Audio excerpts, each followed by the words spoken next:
And a lot of people confuse circumvallate papillae with fungiform, right? Even people who are seasoned in histology, it can be quite tricky, all right? So the rule of thumb to follow is this is generally the surface of the tongue, right? The dorsum of the tongue that we're looking at here, the upper surface of the tongue, all right? And what we note is that we follow that surface in the exam and look what's occurring between the upper end of the screen and the lower end of the screen. We'll see now that the epithelium is now dipping down. Alright? So we see that this would be generally where the surface of the tongue is right here, the upper surface. But when we follow it right here, we see the epithelium now dips down. It goes down now into this so-called vallus.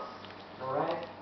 So there are a number of students who would have identified this as a fungiform papillae. Okay? But no, this is a circumvallate papillae, and all we see are just really a full taste, one single taste bud here, and just close to it, the ghost of another one. So just literally at the very edge of another taste bud. So what you're looking at here is a taste bud in cross section right here. It's a single taste bud right here. That's a taste bud right here. Okay, that's a taste bud there. Notice the epithelium, and this will be just the edge of a taste bud that's right next door.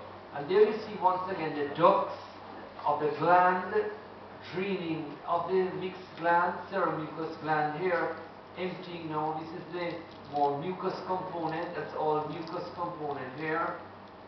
And this is a very rich, bright, eosinophilic serous component. And there you see the duct of this gland entering now into the vallus of the circumvallate papillae. Alright? Now, if you trace this along and follow it along, trace along and follow along right here, coming down here, you see this little boy that's coming off.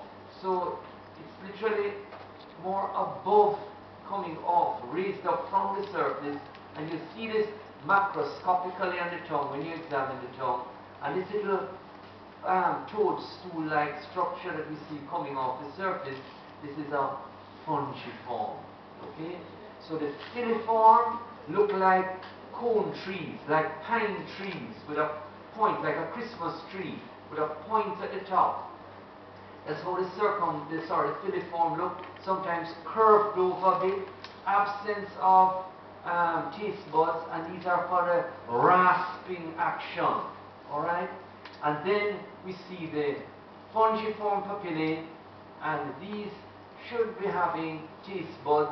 In this particular situation, we don't see a taste bud, but because of their absence, there's no taste bud in this particular section of the papillae, does not mean that it's not a fungiform. This is a fungiform, and if you section it right through, you would have seen a number of taste buds.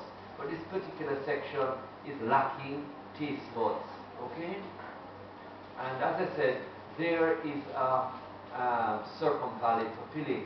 Now, on Sean's slide, what we saw, that there was just a profuse amount of glandular tissue, and in fact the glandular tissue in his slide had actually invaded the core of connective tissue of that circumvallate papillae, which you don't see here. This is generally how the papillae would look. The only strange thing is that we're not seeing a lot of taste buds here. Now, how would you distinguish this from the posterior third of the tongue? Well, in the posterior third of the tongue, there is an absence of villi. The glandular tissue will still be there, but there's an absence of villi. So let's look at this slide here. There are two, Sean knows his other slide. Sean, you are very lucky, you have two posterior thirds of the tongue. Alright. Okay, so let's look at this one. So definitely, when we go into the exam and we see this big chunk of skeletal muscle, big chunk of skeletal muscle right here. Right. Big chunk of skeletal muscle. There's some nerves, lots of nerves here in cross section. Okay, lots of blood vessels. See another blood vessel. There are lots of blood vessels and nerves going through. Okay. Now, what really is indicative of a blood vessel? You always, whenever you're trying to identify something, look at the epithelium. If it's a duct, you're going to be looking for either cuboidal or columnar epithelium, or where the duct becomes very large. For example, in the large Stensel's duct, the major duct of the parotid, then you may get what we call a stratified columnar type epithelium. Okay, so the ducts really, you want to look in the epithelium, and the epithelium in blood vessels will be what? Simple, squamous, flattened out cells. Now, this slide is labeled the posterior third of the tongue. It would appear to be posterior third of the tongue because there are no papillae present. None. Just none. All along there, you just see the predominantly mucus as we go into the posterior third of the tongue there. Lots of mucus secreting glands, the lingual glands of the posterior third of the tongue. No villi. However, were this an exam slide, what we would have to find is one that shows lymphoid tissue. Okay? So what's characteristic of the posterior third of the tongue that we don't have a slide of is that there's lymphoid tissue forming what are called the lingual tonsils.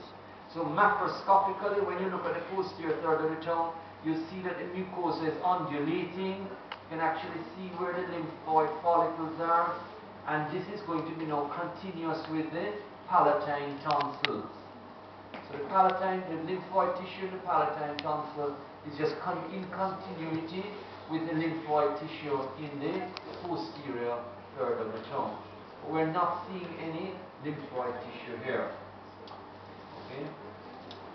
I just look at that other slide mark SK and see if I see any lymphoid tissue on this. But you can usually just macroscopically, as you look at the slide, you'll see the purple tissue that's occurring below the epithelium. Alright?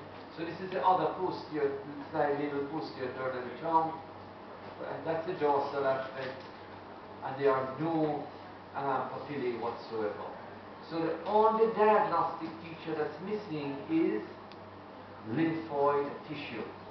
Alright, so I'll try to get you a nice posterior third of the tongue for the next lab.